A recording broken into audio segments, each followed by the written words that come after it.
Let me start with two apologies. This evening's talk is all the idea of Aldo. Aldo suggested that we should have a presentation on first day covers. So if I say anything wrong, if I do anything wrong, it's all Aldo's fault. So that's my first apology. The second apology goes to Henry. Henry told me that I have 90 minutes. And that horrified me, but it probably doesn't horrify me as much as it horrifies all of you. To hear me talk about first day covers for 90 minutes, I think would be a horrific experience for you all. So hopefully we will finish well before the 90 minutes. Now, why, now, hang on a second. I should be able to, okay. Why am I talking this evening about first day covers? Well, recently the FIP board decided that they wanted to explore the possibility of a first day cover class at future international exhibitions. Back in 2016 at the New York show, there were a number of first day cover exhibits shown. But at that point, it was neither an established class nor really an experimental class under the FIP definition. So earlier in 2025, under Igal Nathaniel's leadership, the FIP board created a working group to look at the idea of creating a experimental first day cover class, also with the responsibility of preparing the guidelines which would be used in Boston for the first day cover class. So that's really the origination of the idea of this presentation this evening. The members of the working group were from Australia, China, Ireland, New Zealand, and the United States. Why did we have such a diverse group? Well, essentially, we wanted people from each of the major countries which already had at the national level a first day cover class. And as you will find out later in the presentation this evening, one of the big difficulties that we had was that from each of these countries, the national guidelines were very, very different. And so the biggest problem that we had was how to prepare for Boston a set of guidelines which took the best of the aspects from each of the national guidelines so that there was a consistent set of parameters for exhibitors and for the judges. Now, of course, the other part, which is very, very difficult for the first day cover class, is that honestly, and I don't mean any disrespect to the FIP judges, of which I'm one, most qualified FIP judges have little or no experience of first day covers, little or no experience judging first day covers. They've neither collected them nor exhibited themselves. And this is one of the other difficulties which the FIP has faced in trying to create the experimental class for first day covers. Now, in the interest of full disclosure, there are many myths, misconceptions, and prejudices, I hate to say prejudices, about first day covers. I found this wonderful quote the other day from Stanley Phillips, a very renowned philatelist who lived from the 1890s till 1954. And he wrote back in the 1950s, he called first day covers a craze with nothing to commend it. Not a great endorsement for collecting or studying or exhibiting first day covers. And honestly, most serious or many serious philatelists really do look down on first day cover collecting. I'm sorry to say it, but most people see it as a very modern, very contrived area of philately. However, in fairness, the scope of first day cover collecting is really very, very wide, both by time period and geographically. And contrary to the perception that many people may have, actually forming a collection of first day covers can be very, very challenging. And even more challenging is actually turning a collection of first day covers into an exhibit. Like most exhibiting, it is not as easy as it might seem looking in from the outside. So, this evening, I'm going to talk a little bit about the background to first day covers, talk a little bit about first day covers and earliest documented uses. A lot of times people kind of use those terms interchangeably, but there are some important distinctions. And then I'm going to talk fairly extensively about what I call the commercialization of first day covers in the modern era.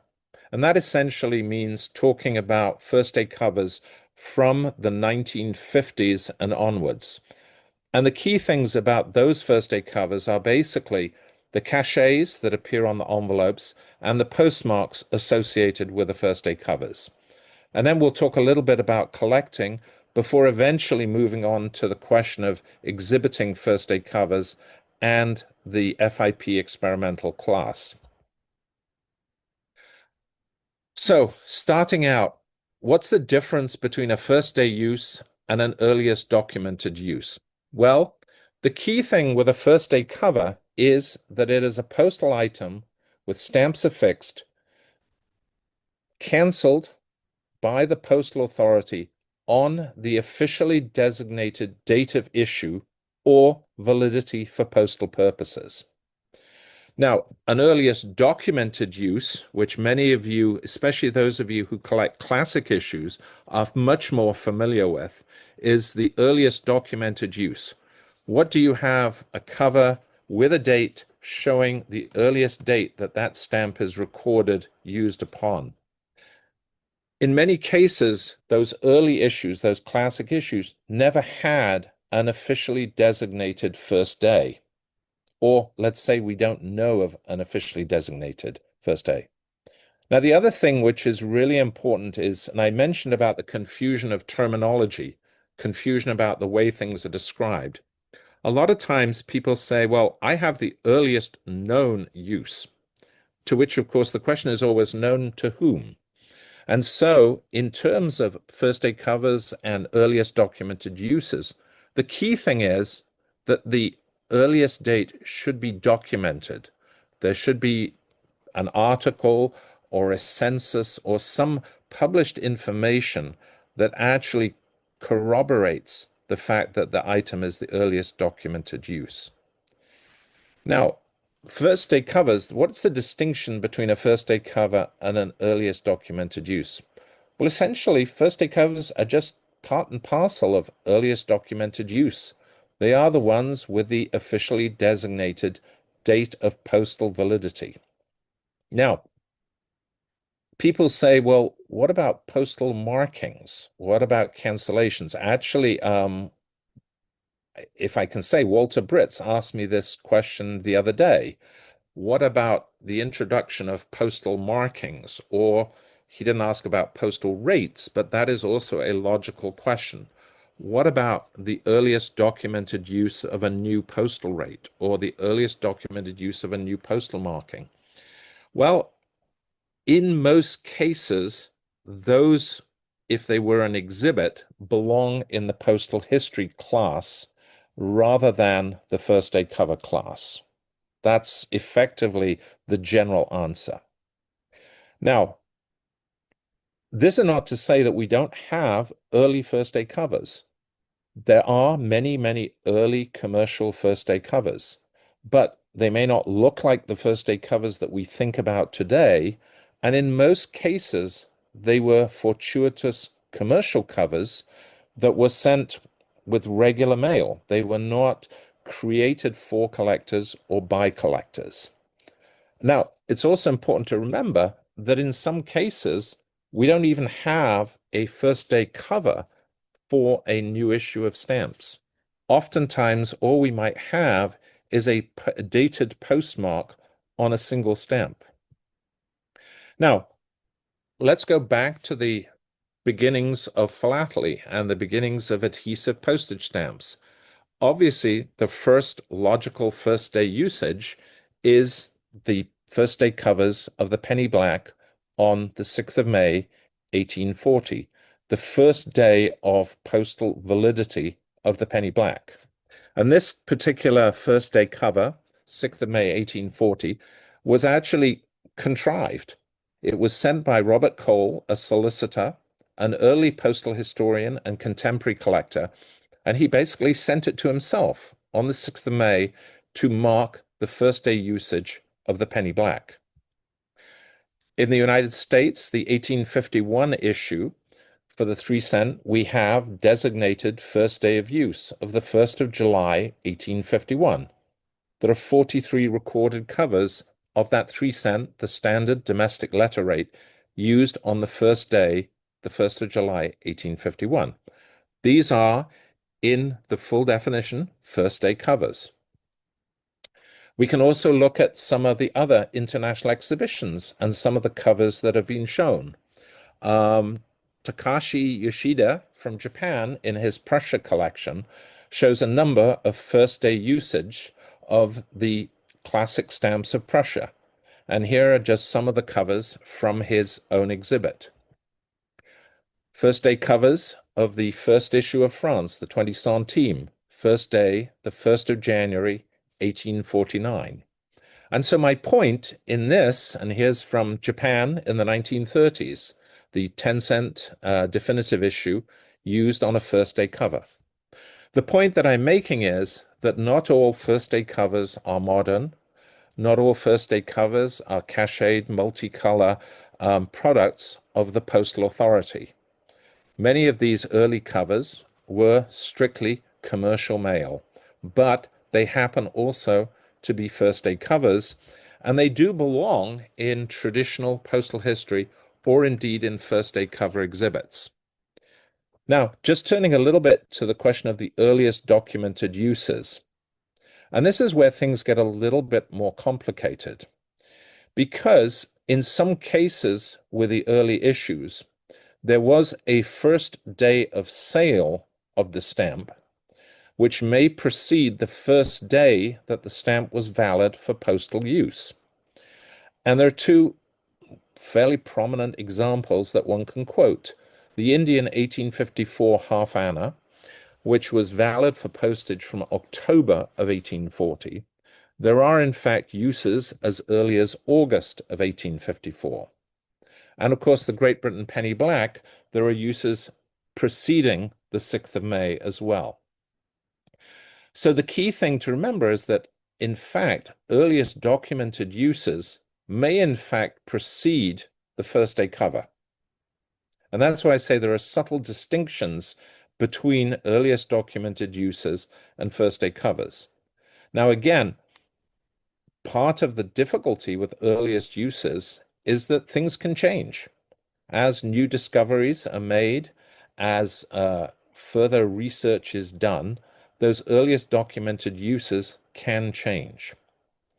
But again, to repeat myself a little bit, all these early classic first day covers are not only relevant for a first day cover exhibit, but are frequently shown both in traditional and postal history classes at international exhibitions. Now, again, just to repeat about the idea of first day of sale preceding the first day of postal validity. Here are the two examples of the 1st of May and the 2nd of May, 1840 uses of the penny black. Both of these preceded the official first day of the 6th of May, but both, the first on the left is clearly dated the 1st of May, and the cover on the right, the penny black, is tied by the tombstone paid marking of the 2nd of May. Taking some slides from Walter Britz, here are earliest documented uses of the diligencias, 1856 to 58, and his earliest documented use of an Uruguayan cover with both an adhesive and a date stamp. And I'm grateful to Walter for giving me these slides and allowing me to use the illustrations.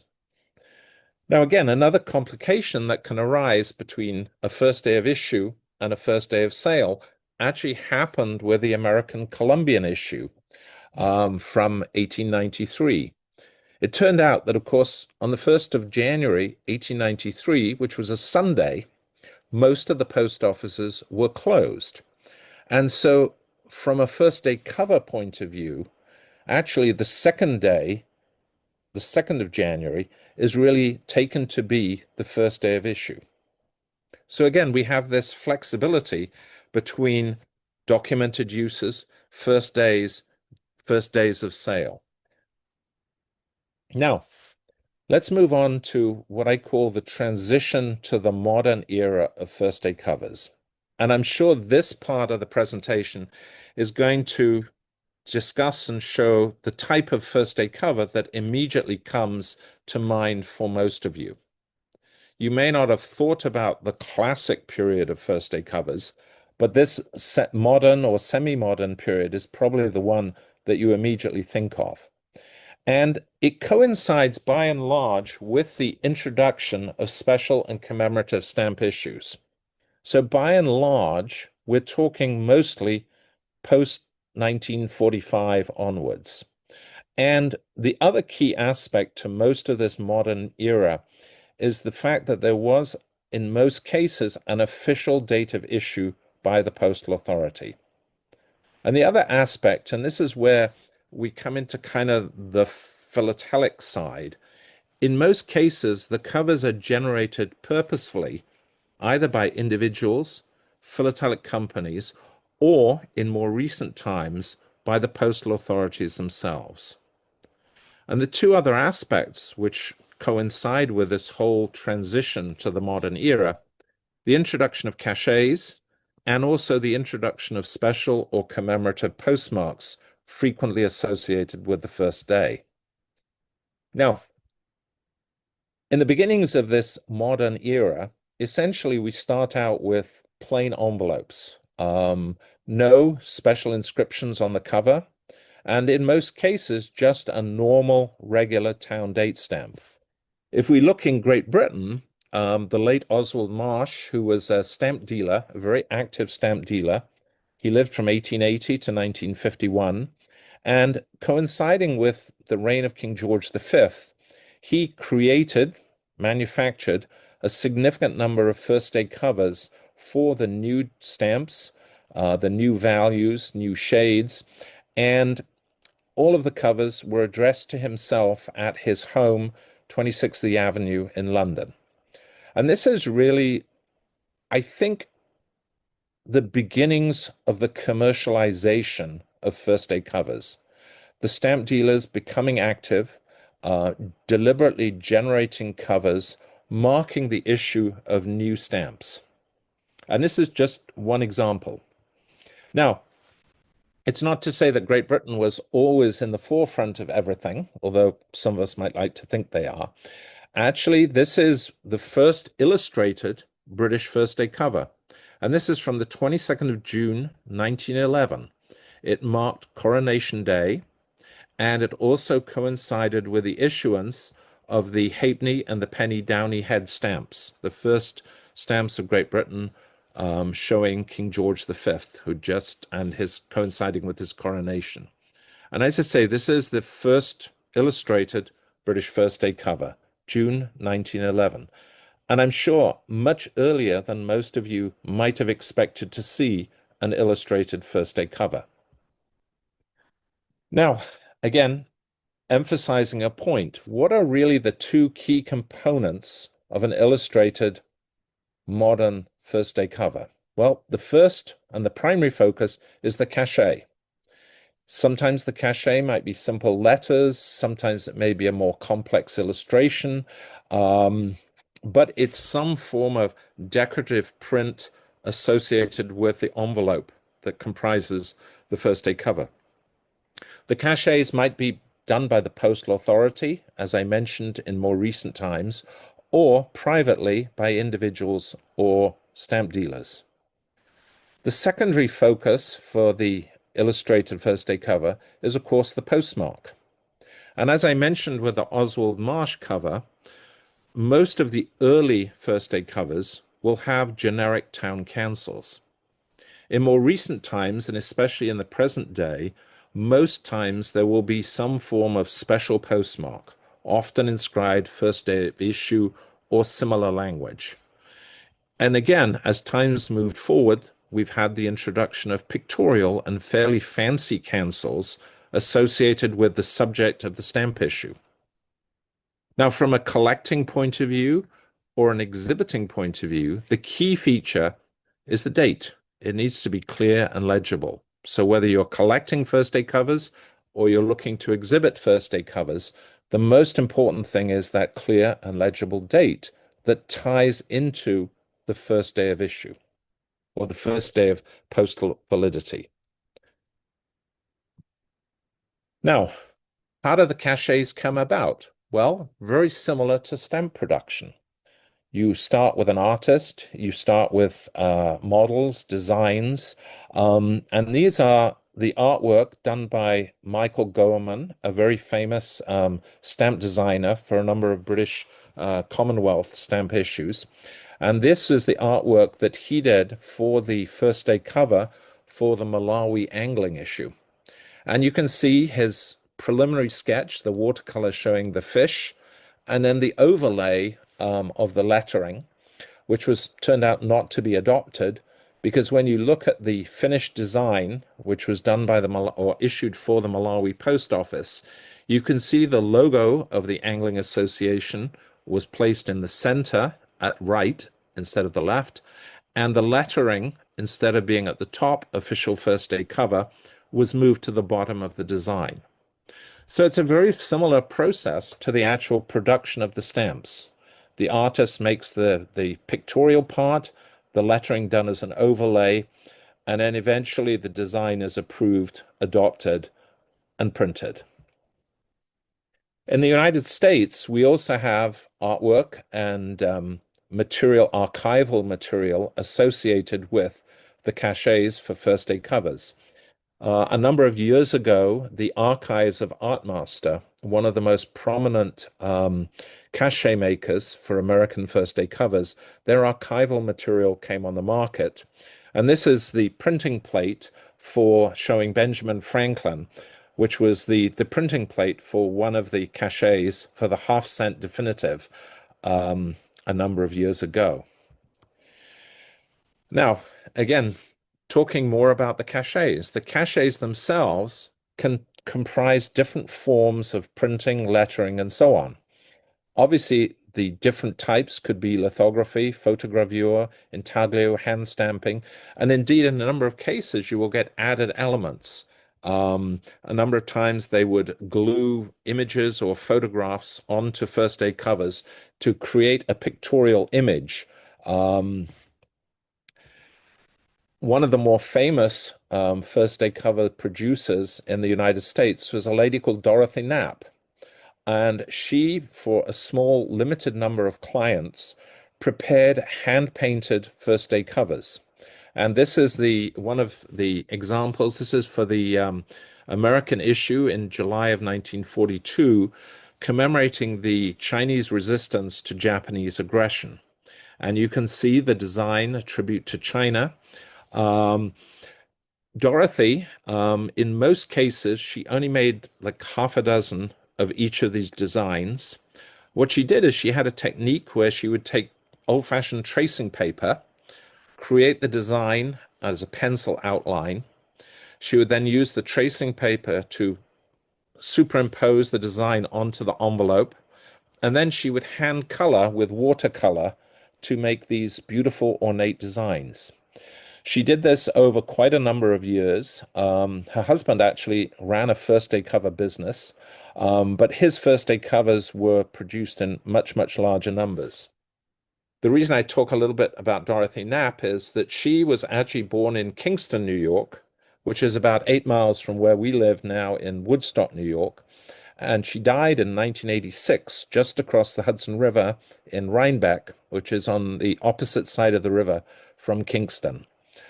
She actually studied art up at Skidmore College, which is in Saratoga Springs, just north of Albany. So the association with Dorothy Knapp has a personal connection to me, which is why I take her as an example of one of the hand-painted artists producing first day covers.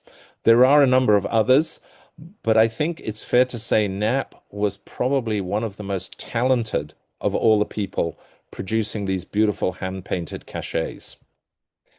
Now, as we move into the modern era, so the printed cachets on the first day covers have become increasingly ornate, increasingly multicolored, and the all-over cachets are largely a product of this modern era. And I'm just showing here a couple of examples of all-over cachets on first day covers.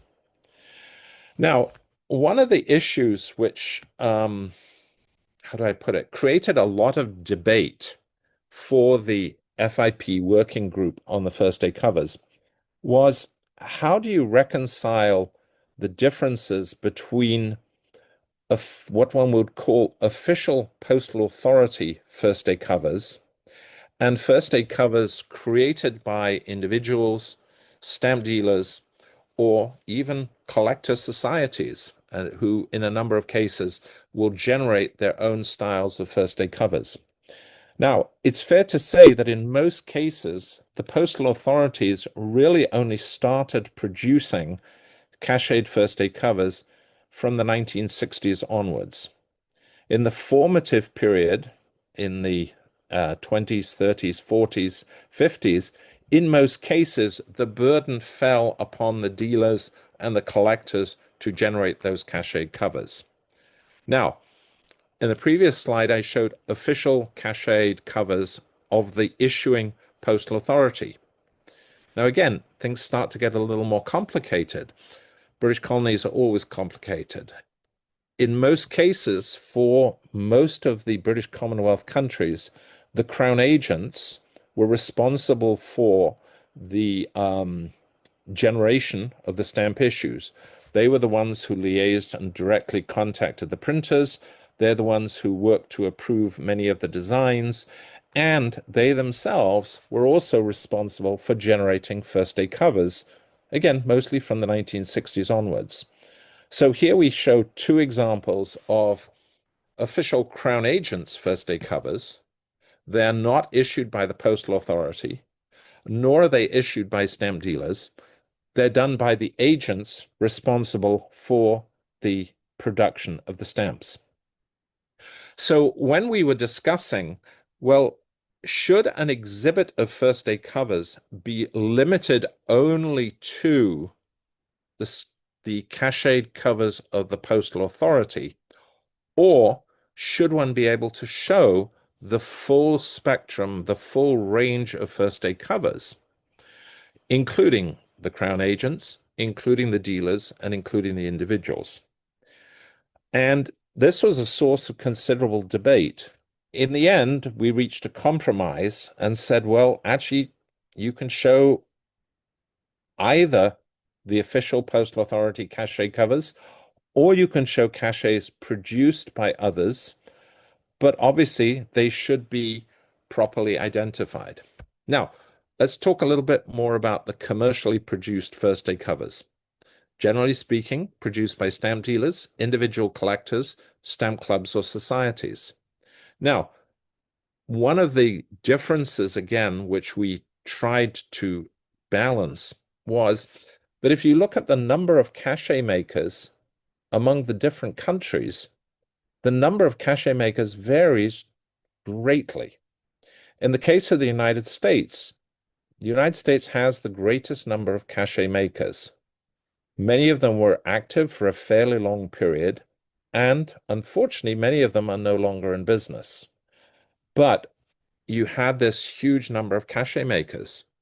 Now, if you look at other countries, especially countries in Europe or Australia or New Zealand or even Canada, you do not have the same number of cachet makers. And so this makes it more difficult to generate an exhibit of commercially produced first day covers from those other countries. And again, this is something that we had to take cognizance of and recognize for somebody trying to create an exhibit for some of these smaller countries or these countries with fewer cachet makers. How could they generate an appropriate exhibit? Now, there are commercially produced covers from these different countries. Here are some examples, for example, from Australia. and you can see the different designs.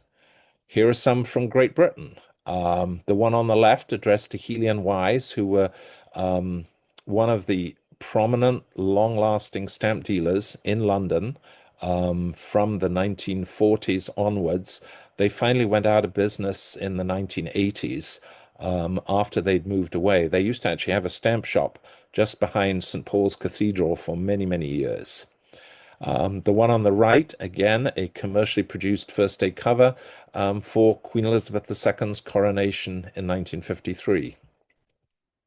India. Here are a couple of examples of commercially produced first day covers from the late 1940s and the early 1950s. Um, Very ornate designs, especially the one on the left for the new decimal currency issue introduced in India.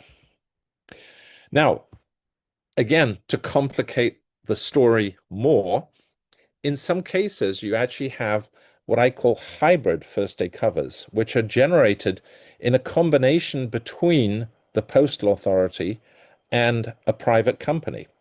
The cover on the left was actually made as a collaboration between Occidental Petroleum and the Libyan Post Office.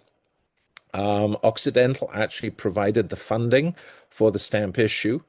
They were involved in the generation of the design. And as you can see, the official first day cover actually was sent with the compliments of the Ministry of Petroleum Affairs and Occidental of Libya. The cover on the right is a collaboration between the US Postal Service and the International Red Cross, the American International Red Cross. So here we have a hybrid between a postal authority and a private company. Again, blurring the distinction between what I call private cachets and postal authority cachets. And this slide just kind of emphasizes that point. The Great Britain First Day covers on the right-hand side are a complete mix between postal authority cachet covers and privately produced cachet covers. And quite frankly, if you look at them, it's hard to differentiate between the two. And I think this is why eventually we reached the conclusion that really you can't confine first day cover collecting or exhibiting just to cachet covers of the postal authority. And as I say, this was a source of considerable debate and discussion. And eventually we reached the conclusion that really you had to embrace both areas of first day covers. Now, the one area which is not really particularly helpful either for a collection or for an exhibit are what I would call generic cachet designs. The one on the left is a cachet cover produced by a company called Stewart Covers. They were intended basically for first day covers where there was no specific design intended. The 1 and 6 penny stamp is actually an all-over phosphor. It's got a phosphor coating over the whole stamp, and there was no designated first day of issue officially announced. But Rush Stamps, who were very prominent dealers in the UK, organized first day covers. And to make the covers more attractive, they used these generic Stewart covers to generate their first day covers. In the 1960s, the Winston Churchill Memorial issue was a very, very popular subject with stamp collectors. It was kind of like the Kennedy Memorial issue and a number of the other omnibus issues. And there were a number of generic cachet designs that were made for the Churchill Memorial issue. And this just shows one of them. Now, obviously, these, by their very nature, are not really of any consequence, either for collecting first day covers or exhibiting them. Now, in recent times, one of the big problems one has with first day covers are what are colloquially called add-ons. And this is where a plain envelope, an envelope without a cachet, it might have a limited amount of printing on it, like this envelope did, the airmail markings, but the cachets, the flags, the shaking hands, these were added much, much later than when the cover itself was serviced. In this particular case, the hand painting on the cover was done by a man in Chicago, Larry Gasson, who's generated quite a number of add-on cachets to plain first day covers. Now, again, what is the key thing in terms of collecting? If you enjoy the designs, great.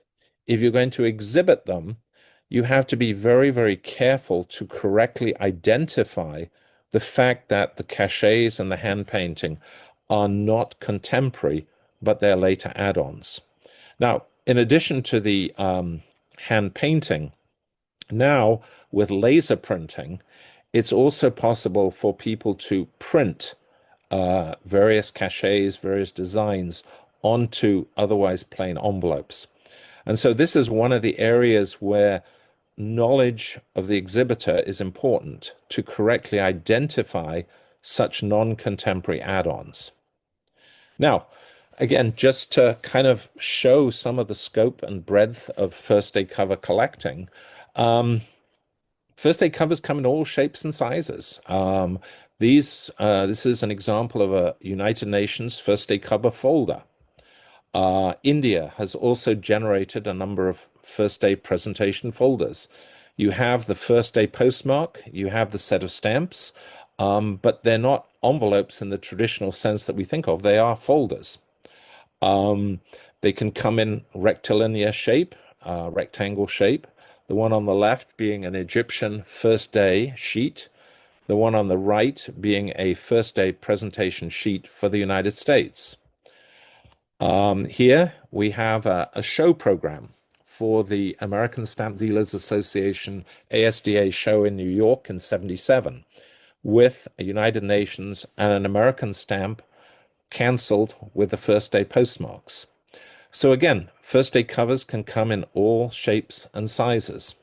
Now, I've talked about cachets. Let's take a little look at postmarks.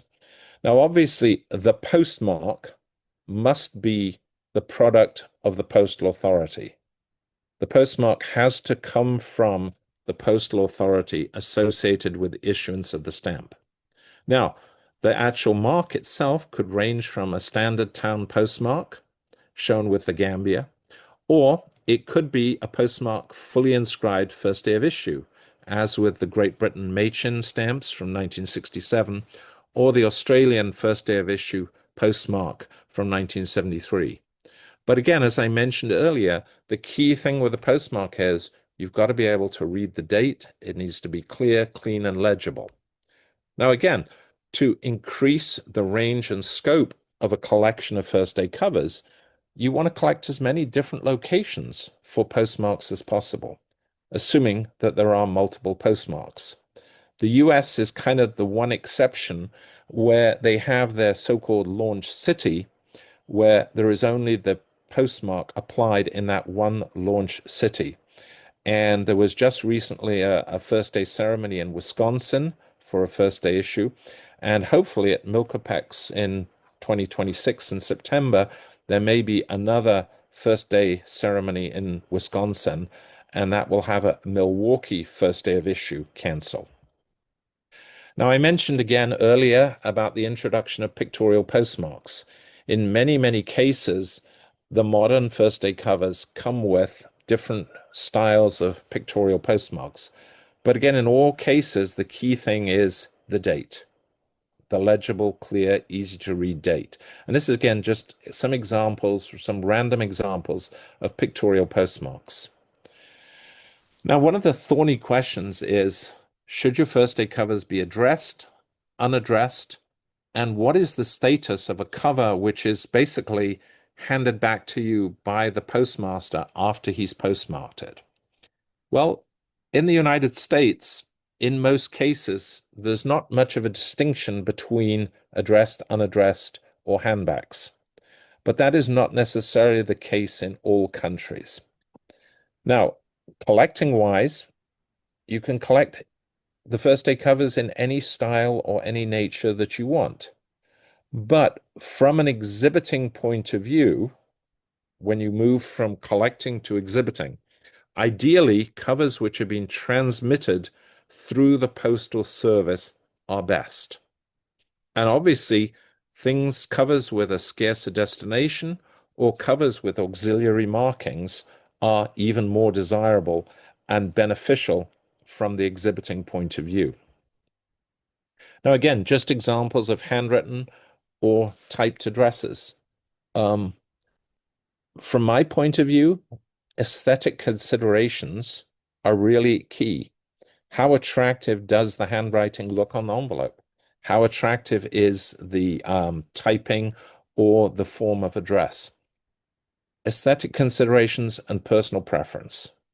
But again, I emphasize that from an exhibiting point of view, it is most desirable that the first aid covers should have transited the postal service and should not just be a handback over the post office counter. Now, first aid cover collecting is, in all honesty, a vibrant and increasingly popular field, which offers a lot of opportunities and options for a collector. And the key thing as a collector, you can collect any way you want, any style you want. You can collect unaddressed envelopes, you can collect addressed envelopes. The scope is open to you. They may or may not have a cachet. But the minute you transition from collecting to exhibiting, that's when you have to start following the rules, read the guidelines, and conform to the guidelines to be successful in exhibiting. The final thought I'd add is that, of course, first aid cover collecting is also an opportunity to promote philately. And at the end, we'll come back to that idea. Now, to form a first aid cover collection, how do you go about it? Well, it could either be based on a single stamp or a single stamp issue. It could be based on stamp issues with a common design, or it could be based on a series of stamp issues based on a common topic. Now, if we take a single stamp or a single stamp issue, I leave it to your imagination what that could embrace. Single stamp or a set of stamps. Up to you. What do I mean by a common design? Well, the 1949 UPU British Colonial commemorative issues for the UPU are a common design. For most of the countries, the exception being Southern Rhodesia, 4 stamps were issued. And you can see here on a range of different first aid covers, the 4 stamps from different countries, Gold Coast, Leeward Islands, and so on, Nyasaland. Some cases the covers are cached, in some cases they're not. There's a registered cover. This is a common design. A common topic would be, for example, Chinese New Year. And here are 3 different first aid covers, all focused on the common topic of Chinese New Year. An alternative common topic would be the joint issues. These have been a feature of the stamp programs from a number of countries in recent years. This is where you have essentially a communality of design between the stamps of 2 or more different countries. And these covers just show some of those joint issue first aid covers. In some cases, you actually get the stamps joined together on the cover. In other cases, you'll have the one design and a different cover with the same design. You can see down on the bottom the joint issue of the United States and Israel with the Hanukkah candles. And that's just one example of a joint issue, common topic first aid cover. Now, there's the basis of the collection, and then there's how do you actually organize your collection of first aid covers. And this is where we start to move more towards the idea of exhibiting as opposed to just collecting. Collecting, you don't necessarily have to organize and structure your collection, but the moment you move towards an exhibit, then you have to have a plan and you have to have an organizational treatment for the material that you're showing. Now, the different ways in which you could organize or structure a first aid cover collection. These are just some of the approaches that you could adopt. A specific country or group of related countries, a time period, a cachet design or a cachet maker study, type of postal item. If you remember, I showed different brochures, folders, um, plain designs. First day covers as postal history. You could have a series of stamp issues by theme, or you could actually organize your collection based on just commercial first day covers. And I'll show examples of these different categories on the next few slides. Let's take a group of countries. The Rhodes Centenary Exhibition held in Bulawayo in southern Rhodesia. The three countries of Nyasaland, Northern Rhodesia, and Southern Rhodesia, which were in the process of transitioning into the Federation of Rhodesia and Nyasaland at this time.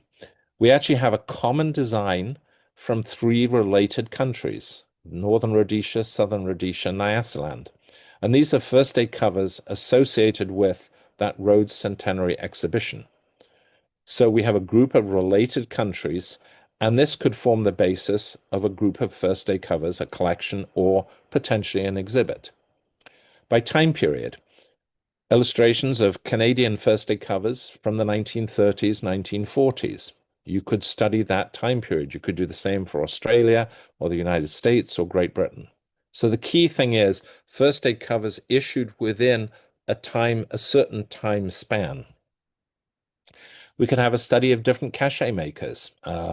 Two of the most prominent or prolific American cachet makers were Artcraft and Fleetwood. And this is just examples of an Artcraft on the left and a Fleetwood on the right. You could make and you could focus your collection or exhibit around a specific cachet maker. You could organize it by type of postal item, as I mentioned. This is postal stationery. A 6th of May Mulready envelope, the first day of postal validity, and actually a 2nd of May Mulready. They were available for sale before the first day of postal validity.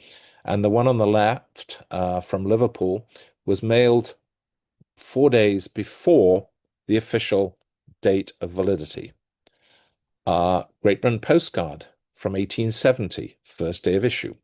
So this is examples of postal item. Pre-stamped envelopes from the United States. I noticed the one at the bottom, the Dayton, Ohio, 17. I think that's the design you have as your screen's background on your picture. And again, these are all examples of US stamped envelopes used as first day covers. United States postal cards, again, three different examples. So you could focus and organize your collection around the types of mail, postcards, envelopes. First day covers as postal history. These are two first day covers using the cutouts from the United States Centenary Philatelic Exhibition issue in 1947. They reproduced the designs of the 5-cent and 10-cent 1847 issues. One addressed to Germany with a cutout of the 5 and the 10, and the lower cover, a registered cover, also with the cutouts. This would be examples of first day covers as postal history. Themes or topics, birds, fish. These three happen to be just from Malawi, but obviously there are many countries which have issued commemorative or special issues around the theme of fish. The last category that I mentioned was commercial first day covers. And this is just an example, the pharmaceutical industry. Back in the 1950s, 60s, and 70s, often sent publicity material regarding new pharmaceutical products to doctors inside first day covers, inside first day envelopes. And the one on the left was a mailing from Eli Lilly, one of the big pharmaceutical companies. And actually, it commemorates the pharmacy issue issued by the United States. And the picture on the right is the title page from an exhibit that somebody put together focused on the marketing materials by the pharmaceutical companies as first day covers.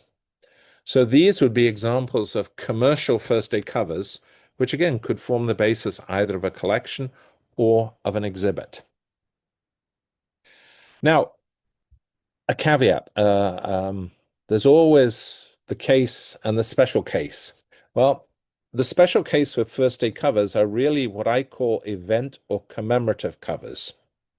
And these are not necessarily first day covers. They might mark an event or some form of commemoration. They might have cachets relating to that event. There might be a connection between the date and the event. But they only belong within a first day cover collection or exhibit where there is a direct first day cover connection.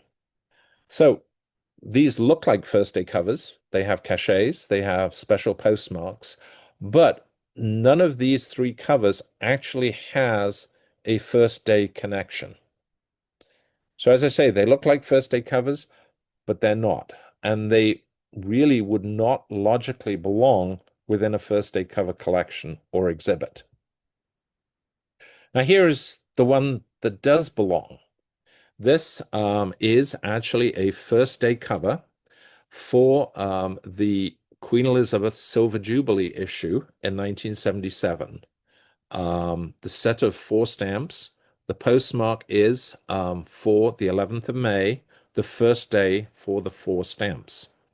But the cachet on the envelope, inscribed souvenir cover, is actually to mark the 21st anniversary of the Duke of Edinburgh's award scheme, the Duke of Edinburgh being Queen Elizabeth's husband. So it is a first day cover for the stamps, but the commemorative aspect to the cover is related to a different subject. So this is the example of a souvenir or commemorative cover, which would be relevant to a collection of first day covers or an exhibit of first day covers. Now, again, another special case. Here we have a cachet first day cover, Portland, Oregon, 2016, first day of issue. But the cachet on the cover, although it mimics the design of the stamp, actually the cachet relates to the American APS Stamp Show 2016 held in Portland, Oregon. So it is a logical addition to a first day cover collection or exhibit, but the cachet is actually marking a related event rather than being associated specifically with the first day of the forever stamp showing the bird. Now, one of the other debates which the working group had was, apart from first day covers themselves, what is it appropriate to include within a first day cover exhibit? Within the US, it's been established for a long period of time that you can show what is colloquially called paraphilatelic material within a first day cover exhibit. Now, what would this include? Well, it would include contemporaneous publicity material associated with a stamp issue. So, for example, you have a postal announcement by the Malawi Post Office, a postal announcement by the Crown agents for that Federation of South Arabia issue that I showed the first day cover. And for those of you who love Star Wars, there was a postcard which was actually produced in association with the ASDA Stamp Show in New York, but also promoting the issue of the Yoda stamp, which the first day ceremony took place at Madison Square Garden during the ASDA Stamp Show. The key thing with all of this paraphilatelic material is that it should be contemporary with the first day. And it should be original items and not just copies or photocopies or photographs of the original. Again, just another example of the type of thing that could be included. In the case of the United States, they actually have a ceremony based on the first day city for each stamp issue. And this is the program for the first day ceremony for the Hawaiian Palace postal card.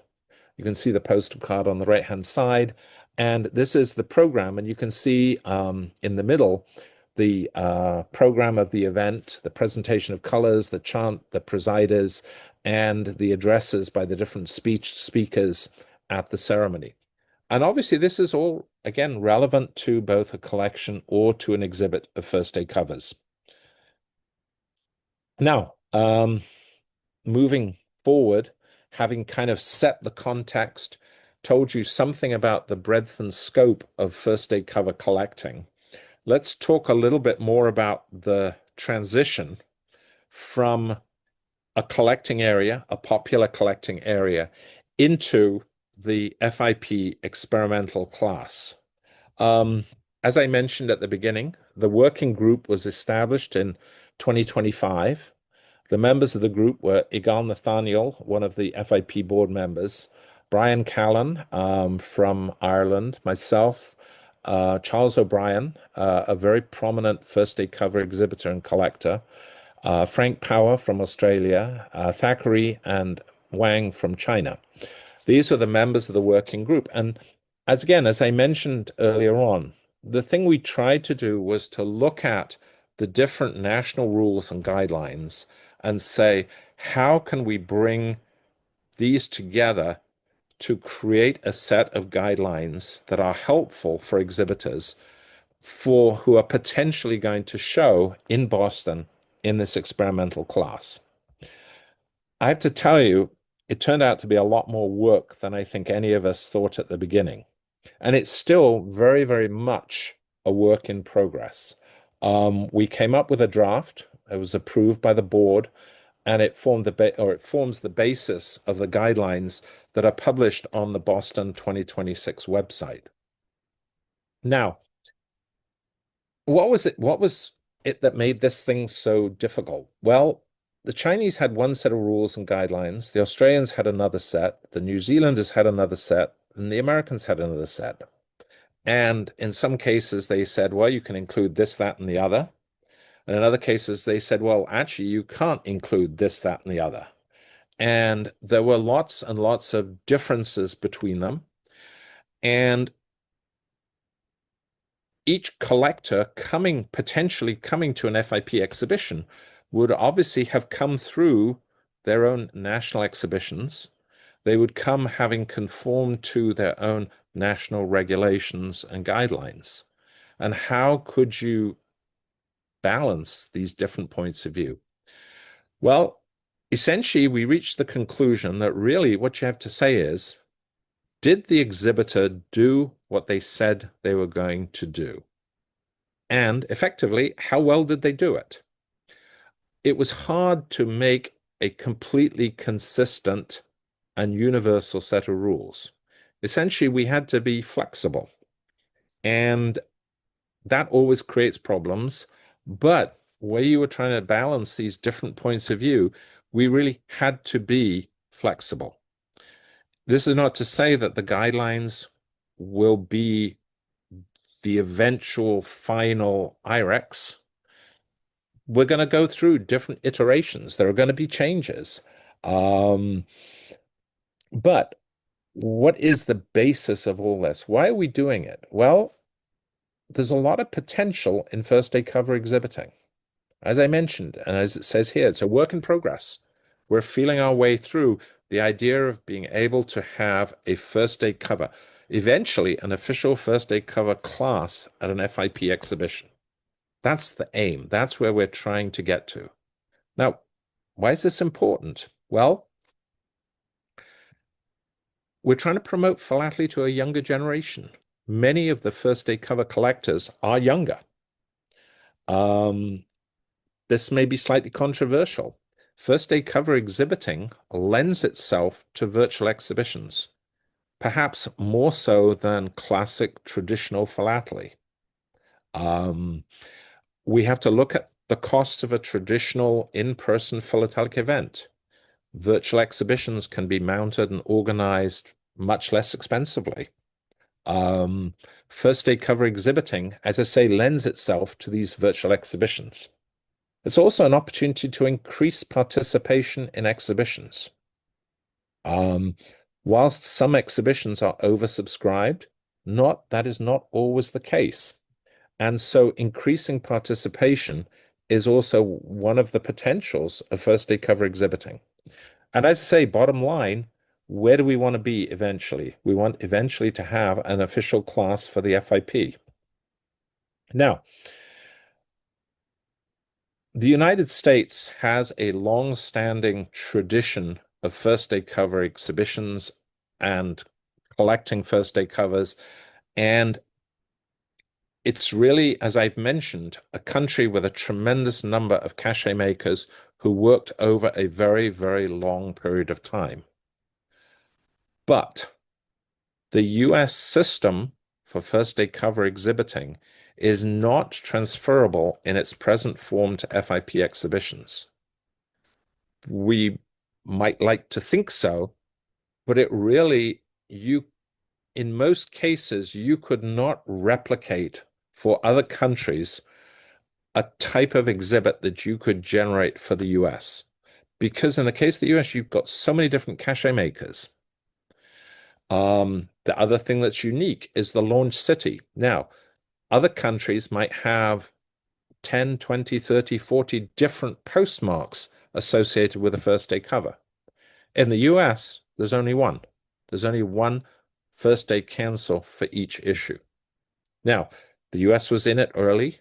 The first day cancels came in 1937. In the 1950s, the American First Day Cover Society had its first exhibitions focused exclusively on first day covers. But as I've said, the US system is not transferable in its present form directly to FIP exhibitions.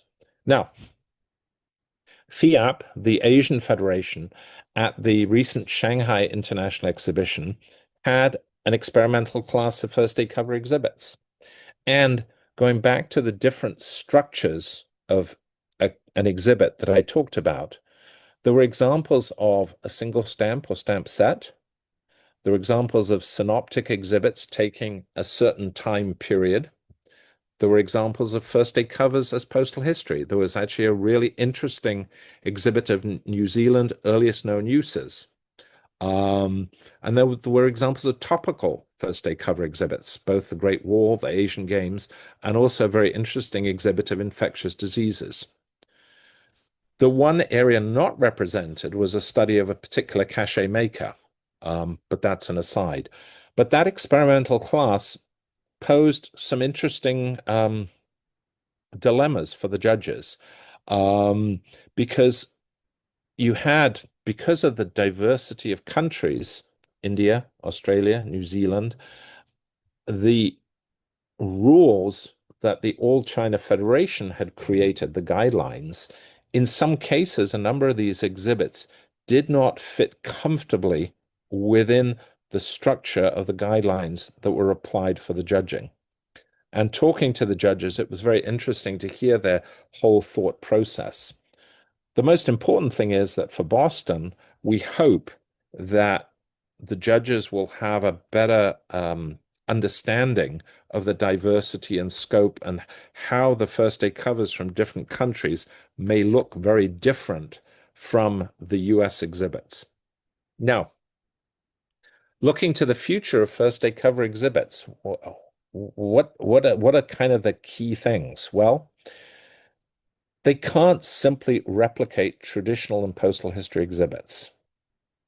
In those cases, if it simply replicated a traditional or postal exhibit, you don't need a separate class. Now, in many cases, and reiterating the point that the US system does not necessarily apply universally, in many cases, US first day cover exhibits are essentially a form of traditional exhibit with an emphasis on cachets in the middle of it.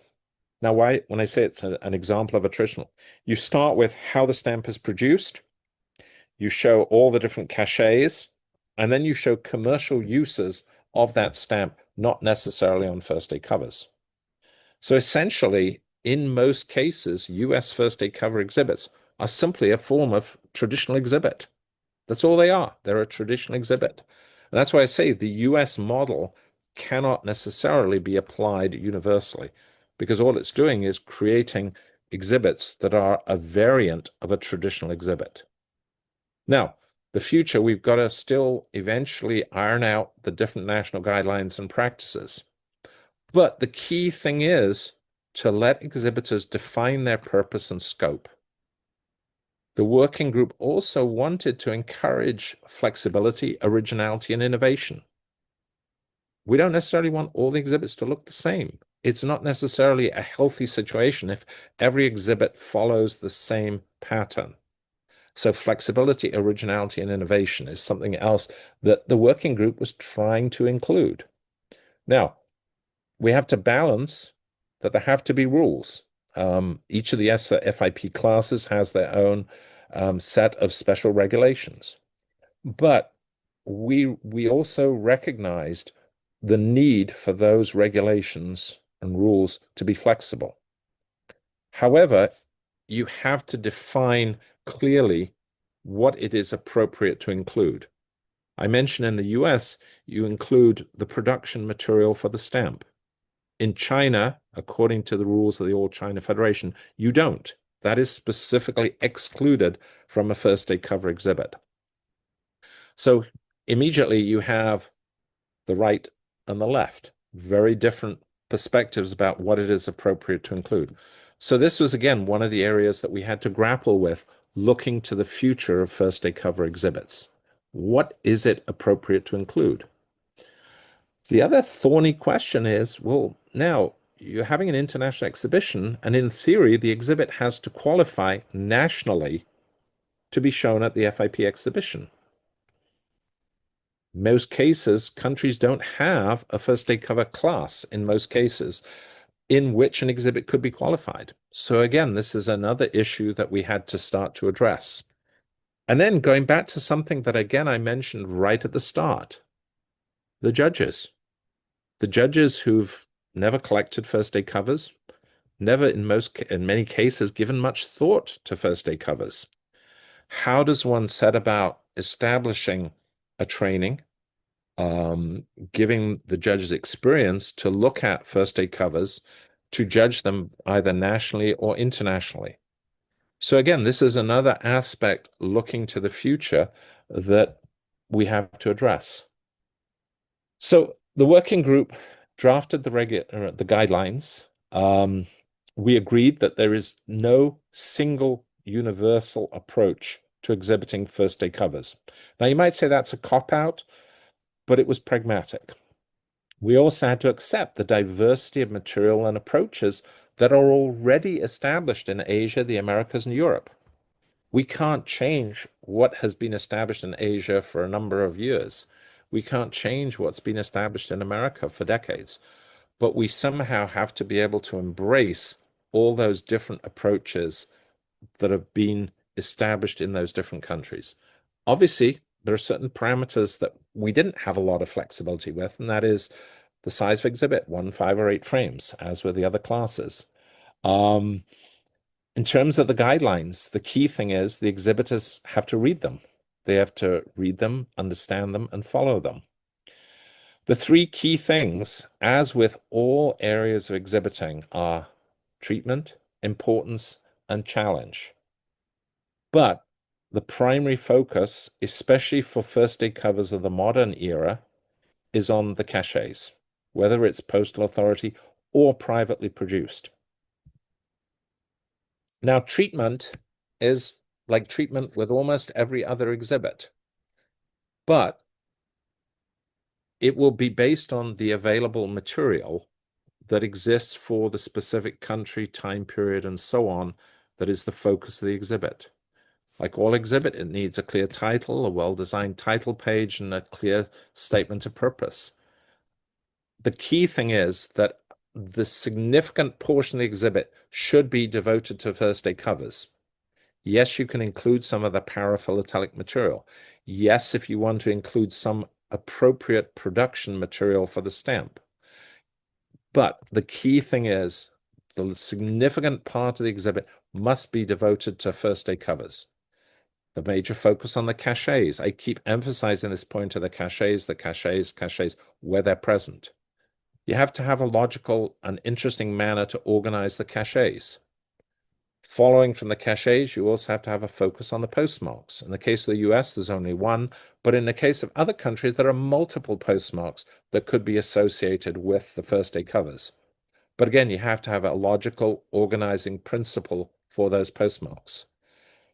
Topical and thematic-based treatments of the exhibit, they need to have a recognition of the established procedures for judging topical and thematic exhibits.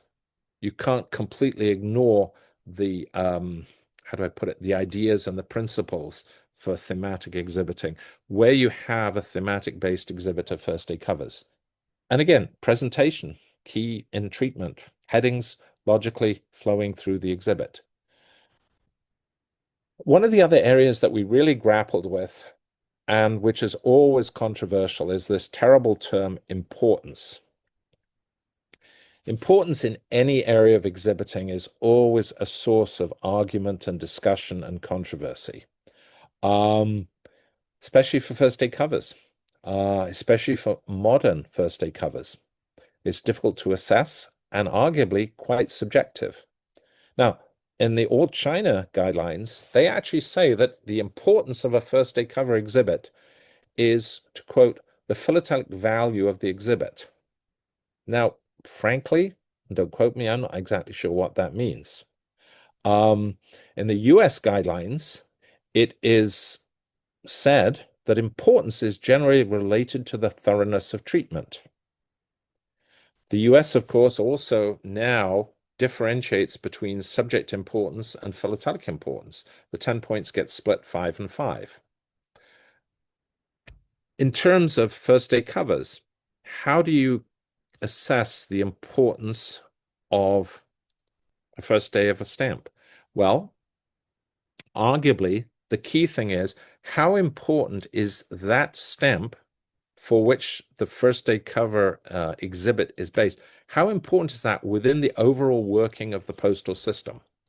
If you have a key stamp which represents different purposes within the postal system, it pays different rates, different services. That is obviously something that is more important in terms of subject importance than a stamp that has a single or very limited use. So importance, as with the other categories, traditional and postal history, it's tough. It's difficult.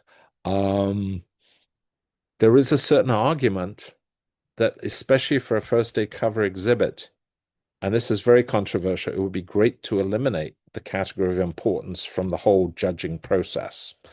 And I think there are certain exhibitors and perhaps even some judges in traditional and postal history who'd also like to see the word importance disappear from the judging criteria. At the moment, within the guidelines, importance is still there. What I think is really the key point to emphasize is this word challenge. This, I think, is the key or a key to success in first day cover exhibiting. The exhibitor defines their own purpose and scope, but to obtain a high-level award, you really have to pick a subject which is hard to do. The first day covers are hard to find. If you show easy to acquire material, frankly, you're not going to get a very high-level award. So this is where challenge is important. And I think if you define challenge in terms of the 5 criteria there, the selection and completeness of the material shown, the difficulty to acquire the material, first day covers showing scarce destinations, auxiliary markings, or other distinctive features, personal research and knowledge of the subject, and of course, analyzing the material that's shown. Challenge is really a key to success in first day cover exhibiting. Now, I don't propose to say much about the FIP guidelines. Those of you who are interested can go to the Boston 2026 website, if you can find it, and look up the details. But it embraces the following aspects: the definitions, the postmarks, the cachets, uh, as always, small print. Here it is: the exhibit composition, the methods of organizing the exhibits, the number of frames, and in summary, what are the key things about the first aid cover guidelines? There is no universal treatment for a first aid cover exhibit. The FIP has had to recognize the different traditions from Asia, the America, and Europe. The content of the first aid cover exhibit can be diverse given the range and available material for a chosen subject. We've accepted and have to recognize the different established national practices. We can't enforce something from the top down.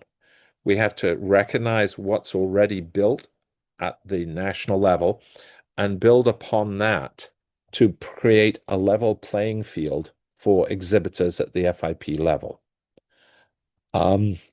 Exhibitors got to be given the chance to develop their exhibit to the best of their ability, given the chosen subject, the chosen topic, the available material, and their own experiences at the national level. Kind of moving towards a close, what are the key features of first aid cover exhibit? More or less like every other exhibit in philately, whether it's traditional or postal history and so on. Clear and precise title, a purpose statement, well drafted and clear, a clear scope with a well-developed plan. Ideally, difficult to obtain and high quality material aligned to the purpose and scope of the exhibit. And at the end of the day, it's got to look neat and be visually attractive.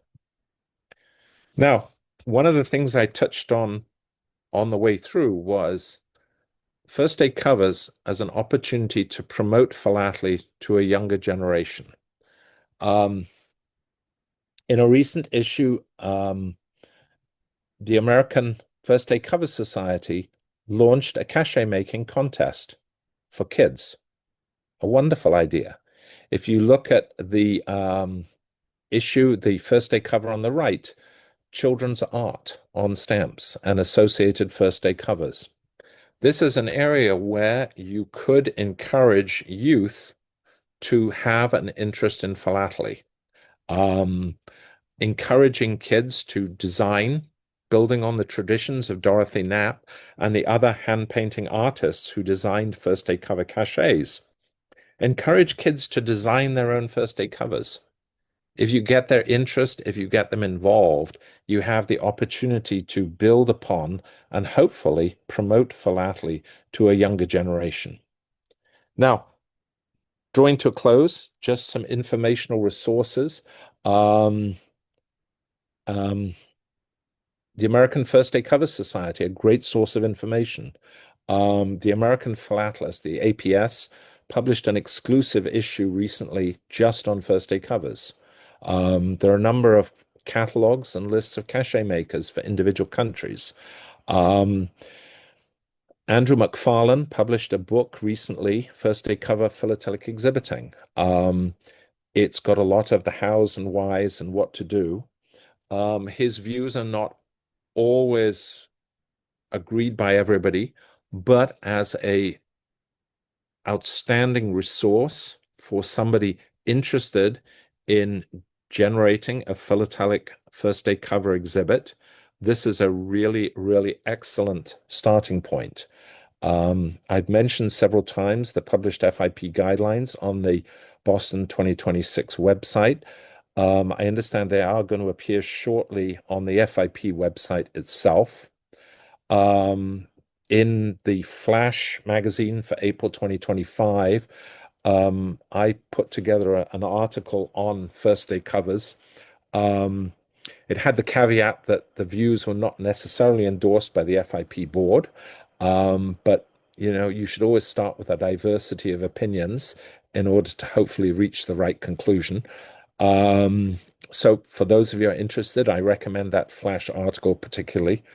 And one of the ideas which John Hotchner, who's actually helped me a lot in terms of working on this whole question of first day covers. John has proposed, and when I make a presentation at the Dubai show in February, we will be announcing or making public a mentorship service for collectors and exhibitors interested in first day covers. And we've already got a number of prominent collectors, judges, and exhibitors who've agreed to support that mentorship service. It'll be international, so it doesn't matter which country you come from. You will be able to draw upon those mentors to offer you advice, guidance, and help you in either collecting or exhibiting first day covers. So I don't know where we stand in relation to my 90 minutes. It's now 9:41. Um, I guess Perfect that's timing. perfect timing. Did I really talk for 90 minutes? Not really, but thank you, Colin. That was very comprehensive. Actually, is a good structure that you gave us because you, in my opinion, you were absolutely right in one thing, which is the different Only flavors. one? Well, the different flavors that you have across the board, right? People see it in one way, or especially here in the U.S., I had the opportunity to see a few of these first day exhibits in and they have a combination, but probably there are going to be some questions. Maybe I can bring a couple of controversial questions if you allow me later. Absolutely, absolutely. I mean, if nothing else, I'm opinionated. Okay, so it's the two of us, so we are good. Okay, there are a couple of hands already raised out there. Daniel Velasquez. Hello, this is Daniel from Guatemala. I Hi. have a question in regards to the maximum cards because I noticed that a lot of them also have the first day postal markings. So, where would those fall into all this organization that you're planning? In theory, if there is a first day connection, a first day of the stamp, um, in theory, you could show them. Well, you can collect if you want to collect them, that's okay. But within an exhibit, if it is solely confined to maximum cards with a first day connection, obviously your scope is going to be quite limited. But depending on your title and your scope, there's no reason why you could not show a number of maximum cards, provided there is the first day connection. Many maximum cards may have a location, a stamp design, and the image on the postcard that are concordant. But in many cases, it isn't a first day connection too. And within the first day cover field, the key thing is the first day cancel. So if you've got the first day connection, they are relevant. But again, you've got to think about the scope and breadth of the subject. And I say sprinkling some in, great. But if you just show maximum cards with a first day connection, your scope and your purpose is going to be a little bit limited. But the key thing is the date and the first day. Okay, thank you. I saw Paul Novoa had his hand raised. I don't know if. Yes, hi, Colin. Hi. Thank you for your conference. Very, very nice, very beautiful. I got a question. I got four questions, but as Mauricio said, step by step. So this is my first question. You say at the when you started the conference, you say that the most important thing is the adhesive. So I think we have to rename this category to first day cover of an issued stamp, not only first day cover exhibition. So I think we don't have to forget about the adhesive because we're going through this, and the cachet is more important in some cases. But I think we have not to forget about the adhesive, the stamp. That's the most important thing in this first issue cover, first day cover of an issued stamp. So what do you think about it? Well, this goes back to a comment I made kind of in passing, and that was the question about a postal marking. You might have an introduction of a postal marking or a type or a range of, say you had a new form of town marking that was introduced, an arc thing rather than a straight line. So you have an introduction of postal marking. In most cases, that would really be part of a postal history exhibit.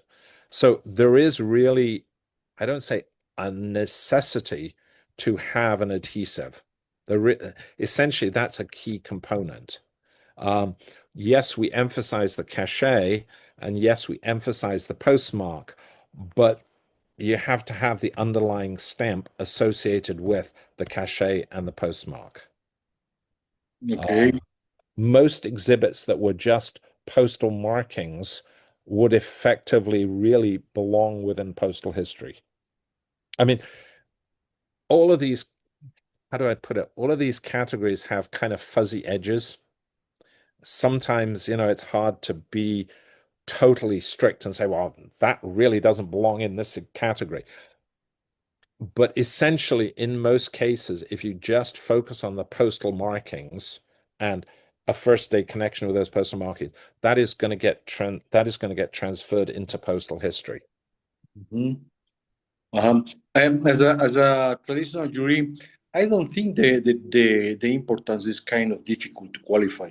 It's most closer to the first day of issue of the Queen of the England. As Chinese say, it's more valuable. I think it's more important. I don't think it's going to be difficult to rate the importance. I think it's going to be very difficult to rate the treatment, because some pieces you have to describe, and then if the subject is one and the same, because for example UPU or something like that, there is kind of difficult to make a treatment. What do you think? What do you think about it? Well, if you look, I'll take an example, say US first day covers. Okay. I mean, and I just do that out of convenience. I'm not saying the US is better or whatever. I'm just saying it takes something. You say, okay, I'm studying the 1942 Chinese resistance to Japanese aggression. There are engraved cachets. There are watercolor cachets like Dorothy Knapp. There are cachets produced by different processes. So you would organize it on the basis, arguably, of the printing process that generated the cachets. You might organize it by cachet maker. You might, in some cases, some people would say, okay, I'm going to show cachets alphabetically. I don't think that's a very good way to do it, but some people might organize it that way. So there are different treatments that you could do. You could say, okay, if you take a more modern case, you might say, okay, there is the postal authority cachet. And then there are the different dealer cachets. And then there are the cachets created by individuals. And you might organize it that way. For different subjects, different time periods, different countries, the way you organize, I mean, treatment is a fancy word for the way you organize things. That's all. It's just organize, it's your organizing principle. And just like a postal history exhibit where you have to say, well, how am I going to, I've got 300 different covers. How am I going to organize them? I've got 300 different first day covers. How am I going to organize them? All that is treatment. Now, in traditional, you said you're a traditional judge. Traditional is kind of easy because guess what? Most people do it chronologically. You start at the beginning and you end at the end, and you do them issue by issue, and you show the archival material, the production material, you show the issued stamps, the varieties, the misprints, and whatever, and then you show a use. In a way, traditional, the treatment is already structured. Now, taking a point that Henry slightly alluded to, he's looked at a number of US first day cover exhibits. I'll make a loose comment. If you look at most American first day cover exhibits, they all look the same because they all follow the same treatment. They start with the production of the stamp. They start with the they continue with the paraphilic material. Then they've got this big chunk in the middle of the different cached first day covers, organized in some way. And then at the end, they have the commercial uses of the stamp, not on the first day, but 6 months later, 3 weeks later, whatever. They all follow the same structure, the same treatment. Okay, my God. In a way, just like a traditional exhibit, the production of the stamp, the use of the stamp, and so on. So, Thank you. If you don't mind, could I share some here for you? So let me share one thing. don't ask me to help you because I don't know how to. No, I cannot. I think this. Okay. This here we go. You First got it? days on loose stamps, absolutely. And I mentioned this specifically. Yeah. The first day of use of our first classic stamp was January 1st because of contract, but actually was Sunday. So the first day of the sale was the January 2nd. Coinciding exactly with the US Columbian issue. Yeah, right. Yep, the 1st of January being the Sunday, and lo and behold, and the post offices being closed, and so we accept the next day as the first day. But this also emphasizes the point, and it's a very important point, that for many of the classic issues, the first day or the earliest documented use may just be a loose adhesive. In Thackeray's exhibit in Shanghai of New Zealand earliest documented uses, in a number of cases, he showed single stamps or blocks of stamps with a clear dated postmark. And candidly, this posed a dilemma, and I'm not speaking out of turn because I wasn't judging. This clearly posed a dilemma for the judges in Shanghai because his exhibit, which was all earliest documented uses, was transferred from first day cover class to postal history. Wow. And the reason was mostly because what was shown, well, we have all these loose stamps, so this shouldn't be there. And this shows again the different background, the different experiences of the judges, and the perception of the judges as to what belongs in a first day cover exhibit. They struggle with what do you do with all these loose stamps? And they decided to move it to postal history. I got it. Terrific. You had 4 questions. I think we've done 2, right? Yep. Thank you, Colin.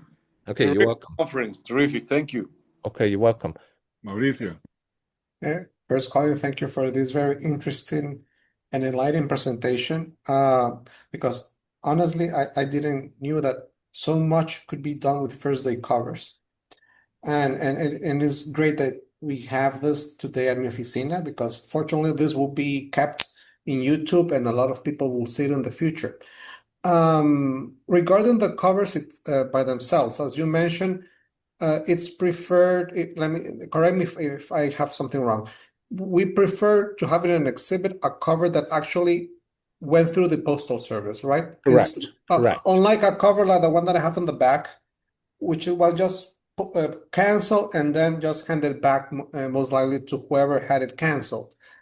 I know that in other categories for exhibiting, the rate is very important, but in first day covers, sometimes the sum of the values is way above a postal rate.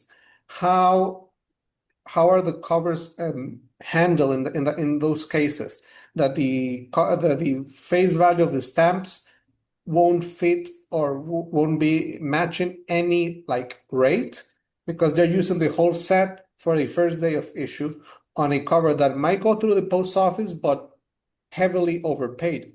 Right. You're absolutely correct. in an ideal situation, Mm-hmm. the first day cover will transit the postal service. Mm-hmm. It will go through the postal service and it will be delivered to the addressee. That's the ideal. The rate per se, because of their very nature, you're absolutely correct. Say you have a first day cover mailed from, and again, I just picked two, from New York City to Miami, Mm-hmm. and you have four values in the set, and the franking on the envelope is $5, Mm-hmm. and the correct rate is whatever it is, 77 cents or whatever. Mm-hmm. Yes, it does not correspond with the postal rate, but the rate per se is not important. Okay. Because now in certain cases it's a single stamp. Mm-hmm. It might be a rate to a foreign destination, for example. Mm-hmm. It might be a special rate for an express mail stamp. It might be, I mean, you see these beautiful US Postal Service first day covers for Mm-hmm. the 9.95 express mail stamp or the 17.85 express mail stamp. Mm-hmm. And it's on a small envelope like your 7-cent ML envelope. Yeah. So the rate the rate is not crucial. Now, if you are showing under the US model, where you conclude the exhibit with examples of commercial uses of the stamp, Mm-hmm. at that point, the rate does become relevant. But that's under the US model. Now, if you read the Australian guidelines and you read the New Zealand guidelines and you read the Chinese guidelines, in most cases, they don't want to see commercial uses of the stamp not used on the first day of issue. Mm-hmm.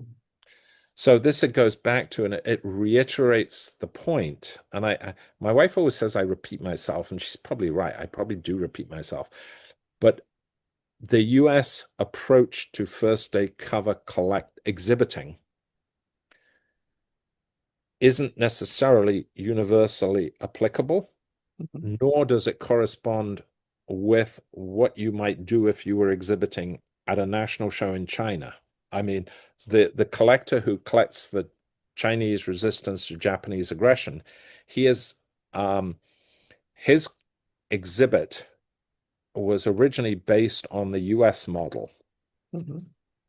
Although he lives in Beijing, he's spent time in America, but he lives in Beijing, and he had to restructure his exhibit for Shanghai.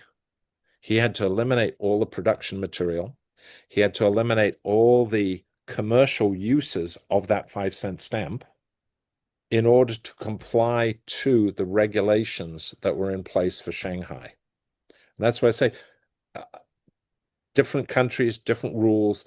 And the minute you have an international exhibition and you have exhibitors coming from different countries who've gone through a different qualification, different training, different experience, different education, to use that word,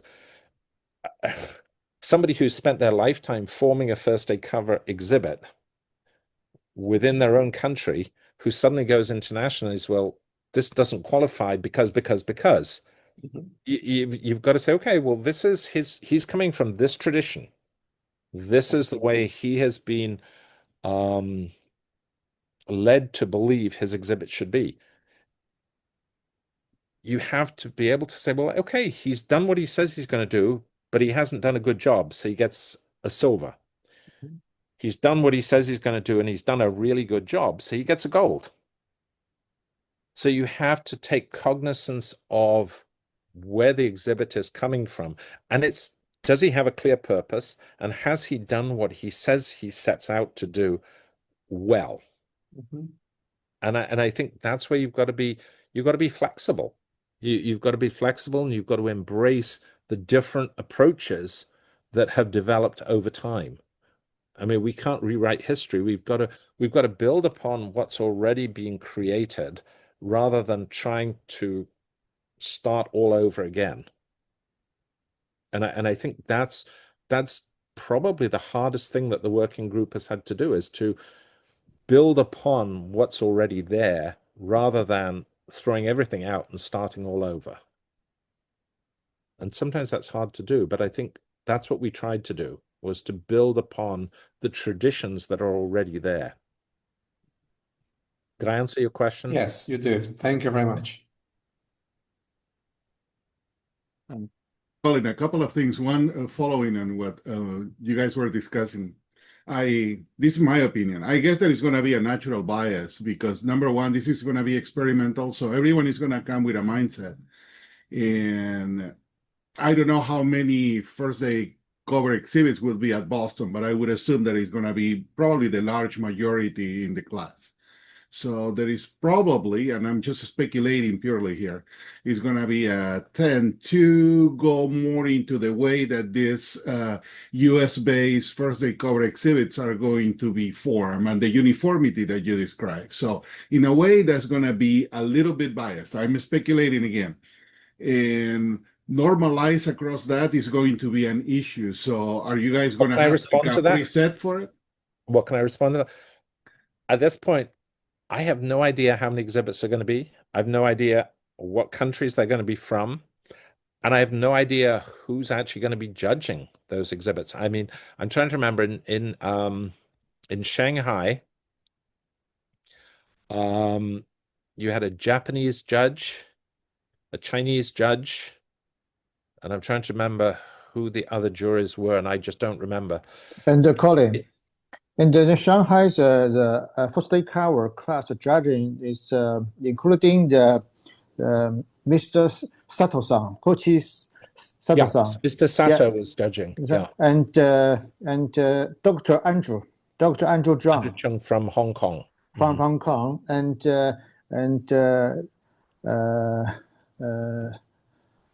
from Australia is Glenn Stafford. Colin Staff from Australia, Australia. Glenn, and Yeah. Australia, And in fairness, and the team leader is from China, Miss Jiao Xiaoguang. Also, the China FIP judge is Mr. Sun Haiping. That guy is topical, is post history and the post stationery. right. Yeah. Yes. Yeah. Yes. That's all. Yeah, That's all. but in fairness and in defense of those judges, I think in almost every case, it was probably the first time, except for Glenn, that they'd ever had to judge first day covers. And Mr. Sato, I've been friends with Mr. Sato for a long time, and I respect his knowledge. He's a great exhibitor, great judge, fantastic judge. His experience level is on the classics. I mean, he formed an outstanding collection of Tasmania, traditional, classic Tasmania. He's a great philatelist, but I'm sure judging the first day covers in Shanghai was a new experience for him. Let's leave it like that. And I think, again, I mentioned, I think at least twice, repeating myself, that part and parcel of this whole birthing process for a first day cover class is establishing a group of judges who are conversant with the diversity, range, and scope of first day covers, and who are sympathetic to the difficulty of actually doing a first day cover exhibit. And in part, that's a question of training. In part, it's a question of exposing the judges to more exhibits and to a range of different approaches. It's a learning experience both for the exhibitors and for the judges. And down the road, John Hotchner and his idea of the mentorship program for the collectors and exhibitors, we also sort of need a mentorship for some of the judges too. Mm-hmm. And that goes back to what I said about, at this point, I don't know who will be judging the first day cover exhibits in Boston. If they're all US judges, obviously they're going to have the view that the US way is the right way. If it's a group of judges from, as it was in Shanghai, from China, from Australia, from Europe, there could be some very interesting debates between those judges during the judging process. I mean, experiments, as in science, experiments don't always work the first time. That's absolutely right. But the good thing is that, eventually it may be cohesive enough with all those many opinions and maybe formulate something different. And that was the second part of what I wanted to comment and ask you, Colin.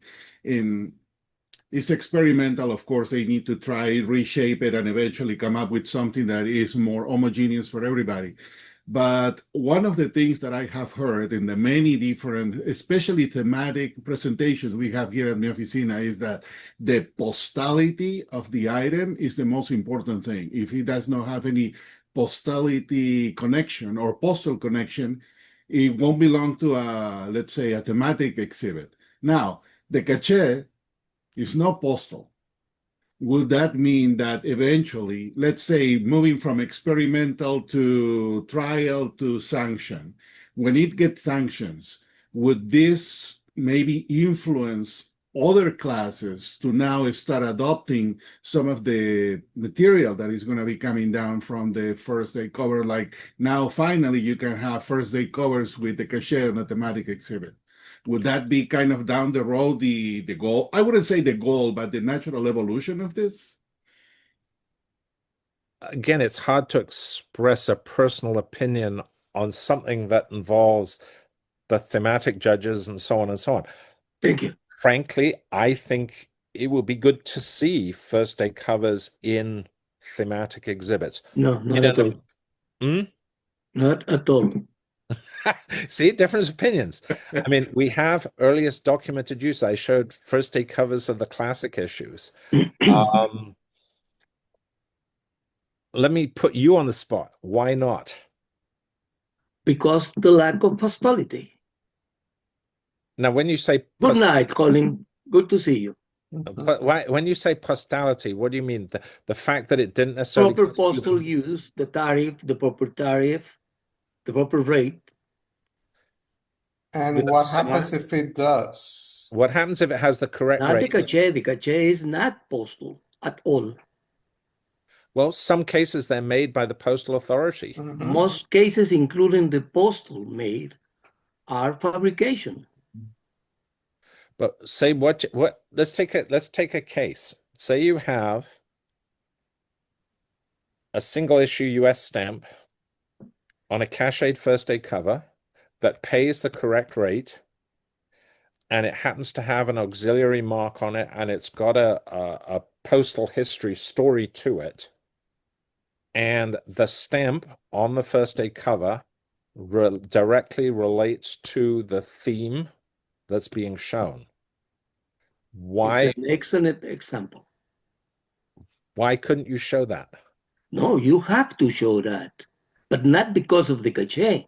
You have to show it because all the other reasons you mentioned, all of them are right.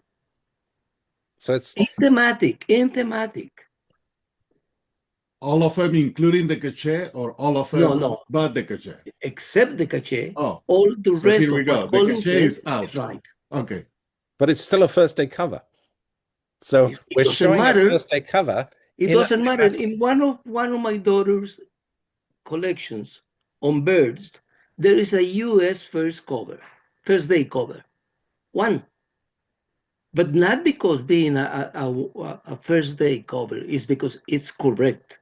It's properly used. It paid the rate, the actual rate, and it circulated, and it was the best probably usage of that cover.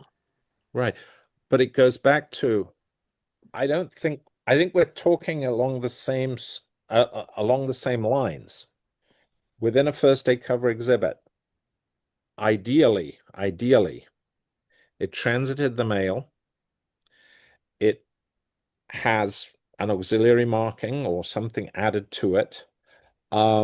It happens to be a first day cover, and it happens to have a cachet. But A better example is one that has, should we say, added extra.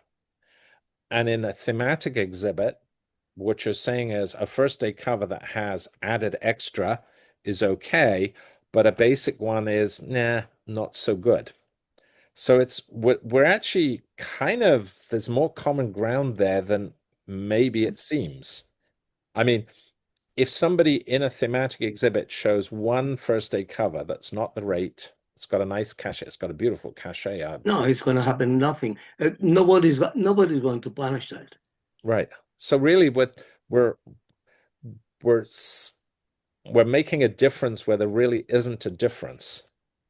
There are good first day covers. No. That's tricky. No. I'm not trying to trick you. I'm not trying to trick you. I promise. I promise. Look, there are very important classes and materials that should be taken in account before first day covers.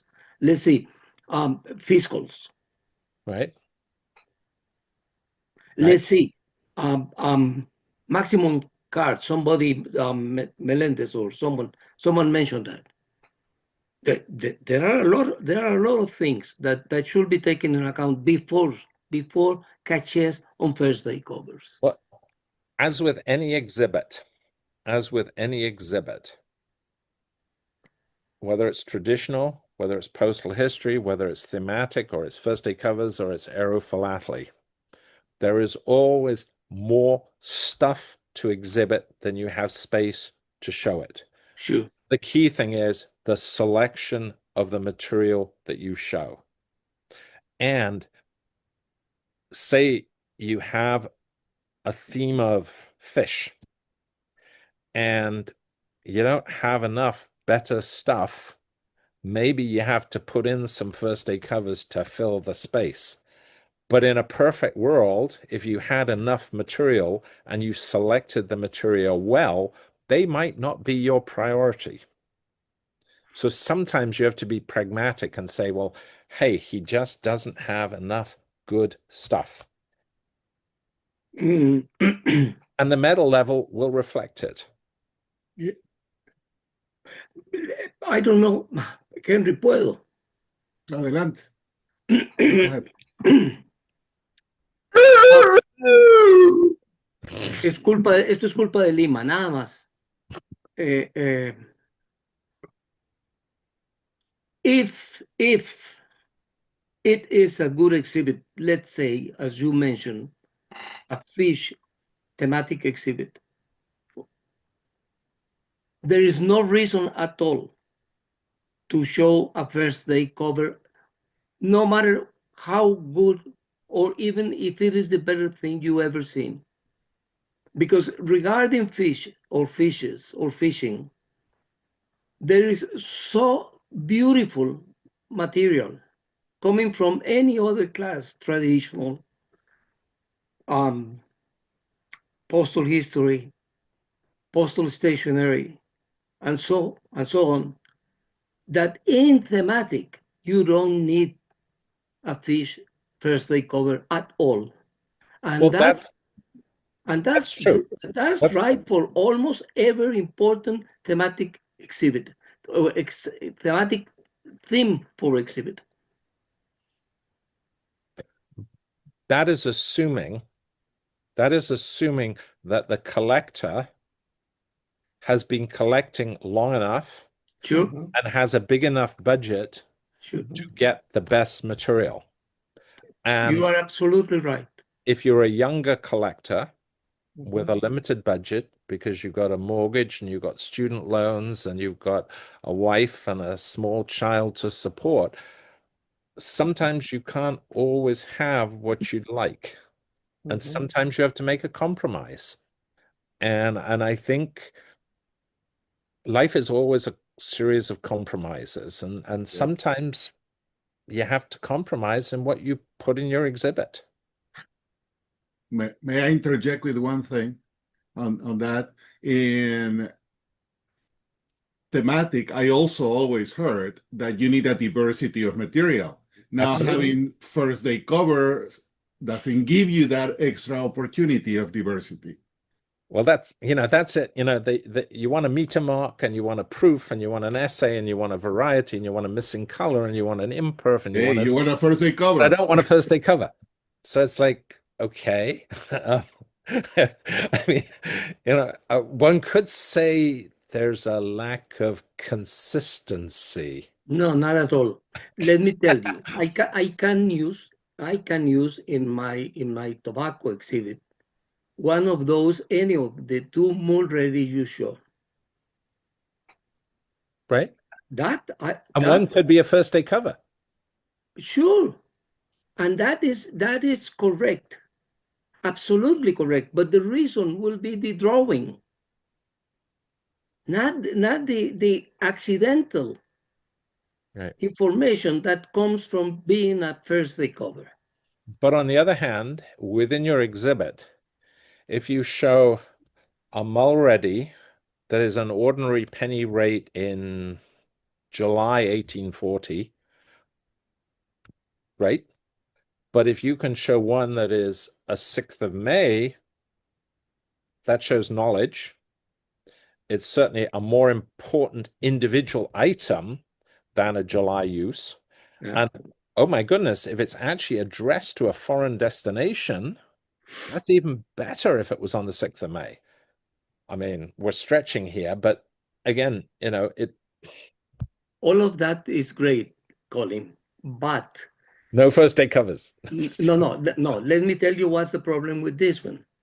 The same I said when you pose the example of the bad one, and I said it is not going to punish you. The jury is not going to punish you because you use a poor first day cover. The same with the good one. If you're going to put that one you are mentioning, you are not going to win a gold medal because of that. And if your exhibit, and you know that, we are going to share responsibilities in Dubai in 2 weeks, isn't it? Okay, we can talk about this in facing exhibits and Well, I think it comes back to the fundamental question. If you have an abundance of material, you can pick the best material and you can exclude the first day covers. If you're not in that very fortunate position, you might have to compromise on what you put in your exhibit. But as an exhibitor, you have to accept the result that you're given. So if in fact you get a vermeil instead of a large vermeil, or you get a silver instead of a vermeil, because you've made less than good choices in the selection of material you show, it's a learning experience. Next time, if you hope to increase your medal level, you might want to reconsider including those first day covers. I do appreciate very much what you're saying, because it's just a couple of weeks or 3 weeks ago that I used the same argument regarding money and material and the younger who's beginning, and I said exactly what you have said. The key, one of the, and again, I go back to something I said twice. Within the first day cover class, within first day cover collecting, many of the people are younger. They don't necessarily have the financial resources, but we want to encourage them. We want to include them. We want to draw them into exhibiting. Going back to something I said, this is something that many of the young people collect. Give them the opportunity to show it. Give them an arena. Give them a forum. But we have to balance that. And here's, let me throw out I was going to say crazy thought. Exhibiting at the FIP level is very expensive. frame fees are very high. First day cover exhibiting, going back to what I said, lends itself to virtual exhibiting. Virtual exhibiting is controversial. There are those who love it. I personally am in favor of it. I will be honest, in full disclosure, I'm in favor of it. There are those who are against it. And you hear the same arguments. Well, how do you know they own the material? Well, how do you know the condition of the material? You hear the same arguments over and over and over. Well, if you have the experience, you can smell it. You know it's not right. But first day covers, hey, they lend themselves perfectly to virtual exhibiting. And you know what? You can have really low frame fees, maybe not even frame fees. Mm-hmm. And you know what? You bring in more people, you create a new arena, you create a more inclusive activity. I know it's a trendy word these days, but you're bringing people in. And if somebody's first day cover exhibit, let me be vulgar and talk money. If somebody's first day cover exhibit is worth $5,000, are they going to want to pay $1,000 in frame fees to show it? That's a serious question. Mm-hmm. Mhm. And I'm sure somebody might be offended by saying that, but are you going to spend 20% of your exhibit just to show it once at an international exhibition? You want to respond to that? I got two more comments. Okay. The latest is because of this. I got a 1935 Red Cross traditional collection from Costa Rica, one of my own. It's a very cheap thing. There is only one piece with words, I don't know, about 500 or something like that. But the rest of it, page after page, is very cheap. Right. No matter how rare are the covers, the postal use. I paid in FIP more to participate than what I have spent in my exhibit. That's an even more extreme example of my point. Yeah. Sure. Okay. But the second is a real comment. Well, I really appreciate your participation here today. I think we are all still learning, and no matter how old are we. You're older than me. Sure. Colin is the one who organized my birthday party in Wuhan a couple of years or 4 years ago. Wuhan, yes. Right before Yes. COVID. Right before COVID.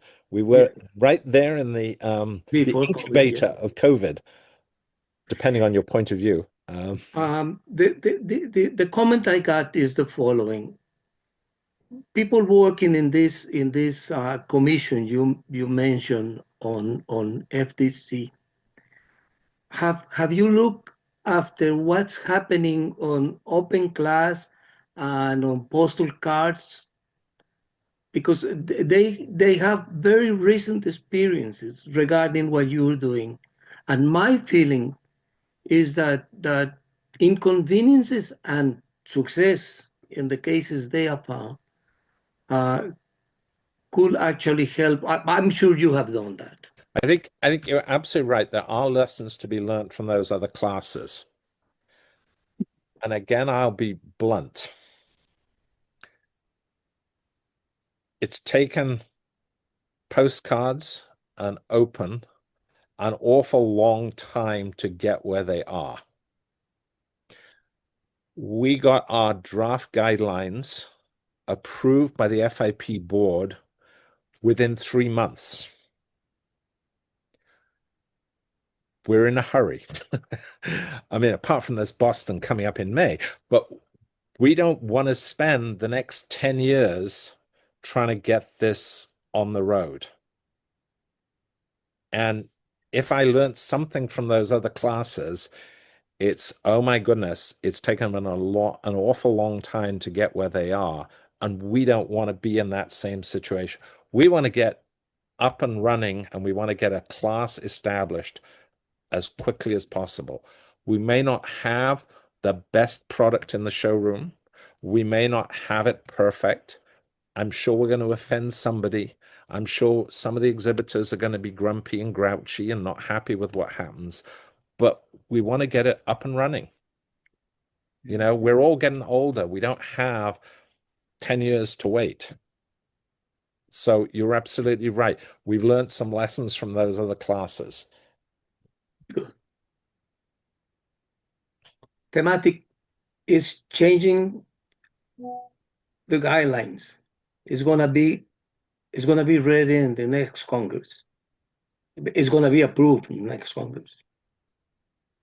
And it still doesn't include things we are talking here, not only about first day covers, neither other classes.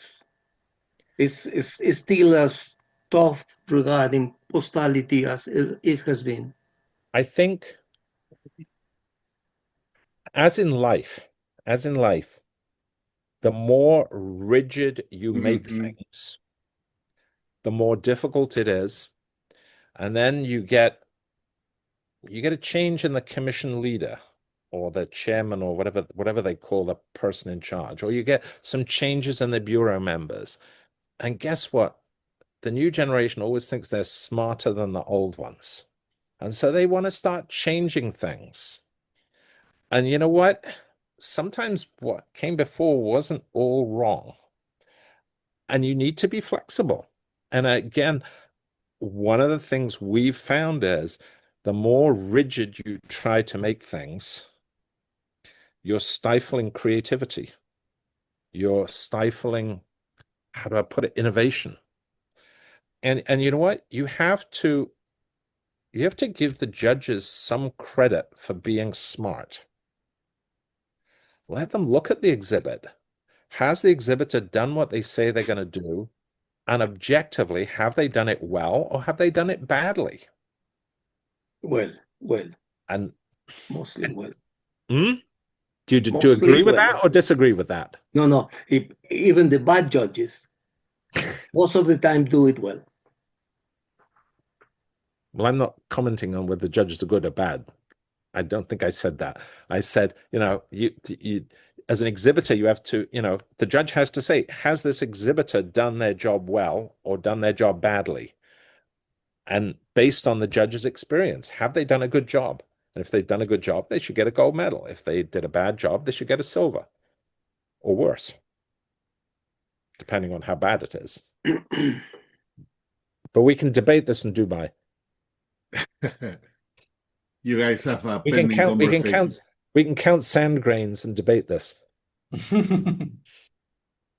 right, is that all the questions?